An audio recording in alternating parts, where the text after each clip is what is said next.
Jon Erik Reihnhardsen is Chief Executive at PGS, a company providing seismic and electromagnetic services and data acquisition and analysis to help find offshore oil and gas reserves. Jon Erik, hello. Hey, how are you?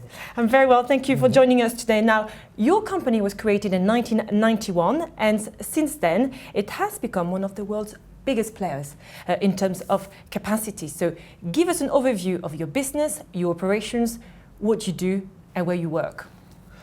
Yeah, basically what we do is to identify structures in the subsurface. We do it only offshore, and we use advanced boats that can tow a number of cables, listening cables basically, and we send a sound source or an electromagnetic source down into the reservoir, and we measure what's coming up again.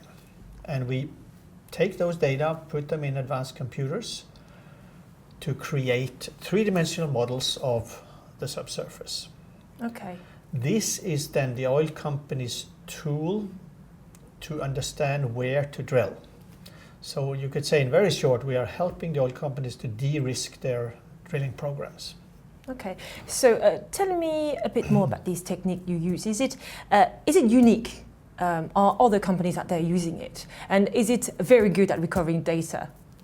There is an industry that's been established since the early 90s when it comes to three-dimensional data and imaging, as we call it.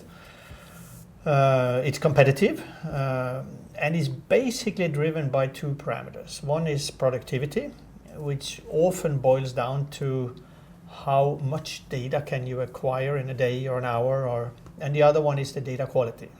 And there are big differences here in terms of how much of a complex geological structure you can see. And that's where the data quality variations can differentiate. In terms of productivity and quality, you've actually accumulated a string of records, haven't you? Tell me more about that. Yeah, we have most of the world records here because PGS has always been in the forefront of breaking new barriers when it comes to productivity in the first phase. We were the first to do 6 and 8 and 10 and 12 and 15 and 16 and 17 streamers behind the boats. And actually now, this month, we're going to do 18 streamers with 100-meter separation between each. So it's going to be a huge spread in the water, basically 1.7 kilometers wide and some 7-8 kilometers long. So it's a huge area that is under tow offshore Myanmar. I imagine you've got very large computers in your headquarters. Huge data volumes coming in, and the latest and the greatest is a computer with a compute power of what's called 5 petaflops, which is 5,000 teraflops. Sounds like a lot. That's a lot. That's a lot. Okay. Now, tell me, how can a services company like yours adapt to the lower oil price environment? I mean, what changes have you done in terms of your strategy recently? Well, we have for a long time had a philosophy that recognizing that this is a highly cyclical business, we have to be prepared at any point that cycles can come and go. We have had a relatively strong balance sheet, and it's been important for us to have the most competitive fleet in the industry, because in that there is a lot of protection. So when others go loss-making, we will still make money. And finally, having a leading position in terms of technology for data quality. And there is our brand product, the GeoStreamer, as we call it, which was launched in 3D in 2009. And is still quite unique in the industry in terms of its ability to acquire more data than a conventional cable, and therefore being able to derive more information about the reservoir than what a conventional acquisition would do. I suppose for a company like yours, reducing costs is a challenge because in effect you are a technology company and that requires lots of investment, doesn't it?